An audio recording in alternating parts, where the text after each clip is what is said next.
Hello दोस्तों, आज से डेली बिहार एसएससी और आगामी बिहार की सभी परीक्षाओं के लिए ज़रूरी प्रश्न हैं। आइए देखते हैं पहले क्लास में बिहार के बेसिक नॉलेज के बारे में। सबसे पहले बिहार में प्रमंडल की संख्या कितनी है? 9 प्रमंडल है। बिहार में कितने ज़िले हैं? 38 ज़िले हैं। बिहार में अनुमंडल की संख्या कितनी है? 101 अनुमंडल है। देखिए, अनुमंडल प्रमंडल के छोटी इकाई है और एक ज़िले में कई अनुमंडल हो सकते हैं। ठीक है। उसके बाद ये इतना इम्पोर्टेंट नहीं है, इसे छोड़ दीजिए। देखिए, बिहार का पटना जो है ये महानगर में आता है। महानगर उसे बनाया जाता है जहाँ की जनसंख्या जो है 40 लाख से ज़्यादा हो, उसे महानगर बनाया जाता है।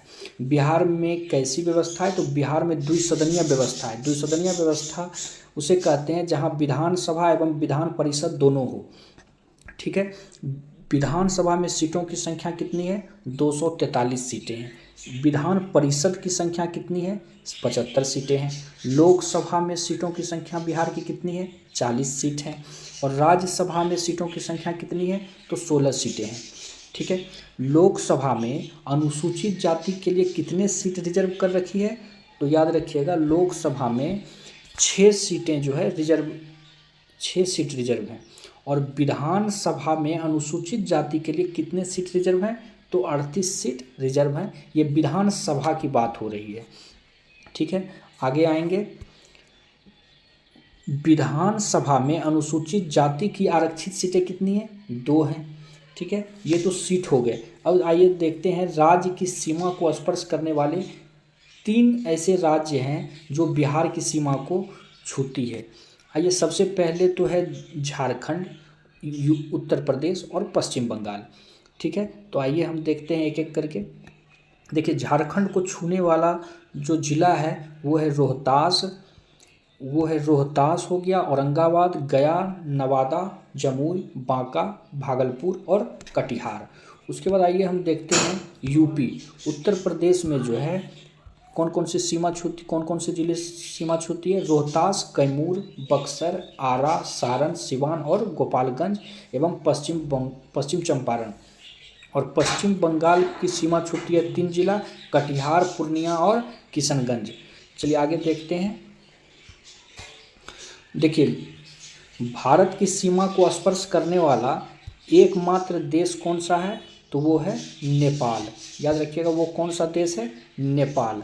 एकमात्र देश से सीमा करती है बिहार राज्य, नेपाल से। और इससे सटे हुए कौन कौन से ज़िले हैं? तो पश्चिमी चंपारण, पूर्वी चंपारण, सीतामढ़ी, मधुबनी, सुपौल, अररिया एवं किशनगंज। याद रखिएगा।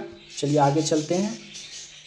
देखिए, बिहार में कुल क्षेत्रफल का कितना प्रतिशत, भारत के कुल क्षेत्रफल का कितना प्रतिशत है बिहार का? तो 2.86। याद रखिएगा। उसके बाद कुल वन, मतलब भारत में जितने वन का प्रतिशत है क्षेत्रफल में, उसमें बिहार का कितना प्रतिशत है? तो 7.76%। और बिहार की जलवायु कैसी है? तो मानसूनी जलवायु है। ठीक है। यहाँ की सबसे बड़ी नदी कौन सी है? तो गंगा नदी है। ठीक है। सबसे गर्म कुंड कौन सी है? तो ब्रह्म कुंड है। ये ब्रह्म कुंड है कहाँ पे? तो याद रखिएगा, ब्रह्म कुंड राजगीर में, नवादा जिले में राजगीर में ब्रह्म कुंड है। ठीक है, ये सबसे गर्म पानी की कुंड है। सर्वाधिक पाए जाने वाली मिट्टी कौन सी है बिहार में? जलोढ़ मिट्टी है। सर्वप्रथम खाद्य फसल कौन सा है? सबसे ज़्यादा खाने वाला फसल है चावल। ठीक है, याद रखिएगा। सर्वाधिक क्षेत्रफल वाले 3 जिले कौन कौन से हैं? तो याद रखिएगा, सर्वाधिक क्षेत्रफल वाले जिले हैं पश्चिमी चंपारण, गया एवं पूर्वी चंपारण। ठीक है।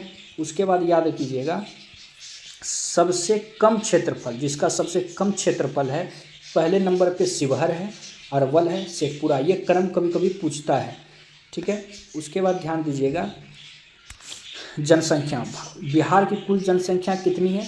तो लगभग में याद रखिएगा 10.5 करोड़ यहाँ की जनसंख्या है, जिसमें 5.5 करोड़ जो है पुरुषों की जनसंख्या है एवं 5 करोड़ जो है महिला की जनसंख्या है। 5.5 करोड़ पुरुषों की जनसंख्या है और महिला की लगभग 5 करोड़ जनसंख्या है। ठीक है। उसी तरह याद रखिएगा, जनसंख्या घनत्व बिहार की कितनी है? 1106 प्रति वर्ग किलोमीटर, मतलब 1 किलोमीटर में यहाँ 1106 लोग रहते हैं। जनसंख्या वृद्धि दर कितनी है, तो ये दशकीय वृद्धि दर होता है। तो बिहार की जनसंख्या वृद्धि दर है 25.42, जो कि पूरे भारत की कुल जनसंख्या का कितना है, 8.60% है। ठीक है, यहाँ का लिंगानुपात कितना है, तो यहाँ का लिंगानुपात जो है 918 है, मतलब 1000 पुरुष में 918 लड़की हैं। और शिशु लिंगानुपात अगर पूछेगा तो 1000 पुरुष में 935 लड़की है, ये बच्चे का है, शिशु लिंगानुपात है। यहाँ की साक्षरता देख लेते हैं, तो यहाँ की साक्षरता दर जो है 61.80 है, जो सबसे पिछड़ा में आता है साक्षरता दर बिहार का। उसके बाद याद रखेंगे पुरुष की साक्षरता दर जो है 71.2% है, और महिला की साक्षरता दर कितनी है, तो याद रखिएगा 51.5 है। 51.5 किसकी है, तो याद रखिएगा महिला की है। ठीक है, और ग्रामीण साक्षरता अगर पूछे तो 59.78 है। ठीक है, और शहरी अगर पूछे तो शहरी है आपका जा करके शहरी जनसंख्या कितनी है, शहरी साक्षरता कितनी है, 76.86। ठीक है, उसी तरह अगर शहरी जनसंख्या पूछे,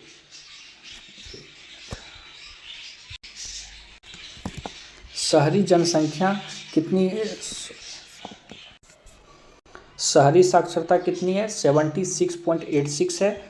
और अगर पूछे ग्रामीण जनसंख्या कितनी है, तो 88.71% है। और शहरी जनसंख्या यहाँ की कम है, शहरी जनसंख्या यहाँ की 11.29 है। ठीक है, आइए अब देखते हैं सर्वाधिक जनसंख्या वाले ज़िले। तो सर्वाधिक जनसंख्या वाले ज़िले देखते हैं। देखिए सर्वाधिक जनसंख्या किस ज़िले में है, तो सबसे पहले नंबर पे आ जाएगा पटना, पूर्वी चंपारण एवं मुजफ्फरपुर। ठीक है, उसी के बाद पूछे कि न्यूनतम जनसंख्या वाले 3 जिले, तो न्यूनतम जनसंख्या वाले 3 जिले हो जाएंगे कौन कौन, तो 1 नंबर पे आ जाएगा शेखपुरा, 2 नंबर पे शिवहर और 3 नंबर पे अरवल। ठीक है, अगर आपसे पूछा जाए कि सर्वाधिक जनघनत्व मतलब जहाँ पे ज़्यादा लोग रहते हैं, वो उसके बारे में बताना है कि सर्वाधिक जनघनत्व वाले 3 जिले कौन कौन से हैं, तो शिवहर 1880 है, मतलब 1 किलोमीटर में 1880 लोग रहते हैं। और न्यूनतम अगर पूछे जनघनत्व तो कैमूर, याद रखिएगा न्यूनतम कहाँ का है, तो कैमूर का, यहाँ 1 किलोमीटर में 488 लोग रहते हैं। तो सर्वाधिक जनघनत्व अगर पूछे तो 1 नंबर पे शिवहर, और न्यूनतम जनघनत्व अगर पूछे तो 1 नंबर पे कैमूर। सर्वाधिक लिंगानुपात याद रखिएगा, सबसे अधिक लिंगानुपात है गोपालगंज का, लिंगानुपात होना भी ज़्यादा होना बहुत ज़रूरी है। आइए देखते हैं न्यूनतम जो लिंगानुपात है, ये है मुंगेर, भागलपुर और खगड़िया, ये एक ही क्षेत्र में है। तो मुंगेर, भागलपुर और खगड़िया याद रखिएगा। चलिए अब आगे चलते हैं। देखिए सर्वाधिक साक्षरता वाले 3 जिले कौन कौन से हैं, सर्वाधिक साक्षर कौन से जिले हैं, तो रोहतास सबसे 1 नंबर पे आते हैं, उसके बाद पटना, उसके बाद भोजपुर। ठीक है, उसके बाद अगर आपसे पूछा जाए कि न्यूनतम साक्षरता वाले 3 जिले, तो सबसे कम साक्षर कौन से जिले हैं, तो 1 नंबर पे है पूर्णिया, सीतामढ़ी और कटिहार। ठीक है, याद रखिएगा। उसके बाद आइए सर्वाधिक पुरुष साक्षरता वाला कौन सा जिला है, तो रोहतास, याद रखिएगा सर्वाधिक पुरुष साक्षर वाला कौन सा जिला है, रोहतास। और न्यूनतम पुरुष साक्षरता किस जिले में है, तो सबसे कम है पूर्णिया। और सर्वाधिक महिला साक्षर कहाँ की है, तो याद रखिएगा रोहतास। सर्वाधिक महिला साक्षरता किस जिले में है, तो रोहतास में। और न्यूनतम महिला साक्षरता वाला जिला कौन सा है, सहरसा, याद रखिएगा न्यूनतम महिला साक्षरता वाला जिला कौन सा है, सहरसा। ये इस बार बीपीएससी में क्वेश्चन पूछा गया था, न्यूनतम महिला साक्षरता वाला जिला कौन सा है, सहरसा, याद रखिएगा। ठीक है फ्रेंड, मिलते हैं नेक्स्ट वीडियो में, धन्यवाद।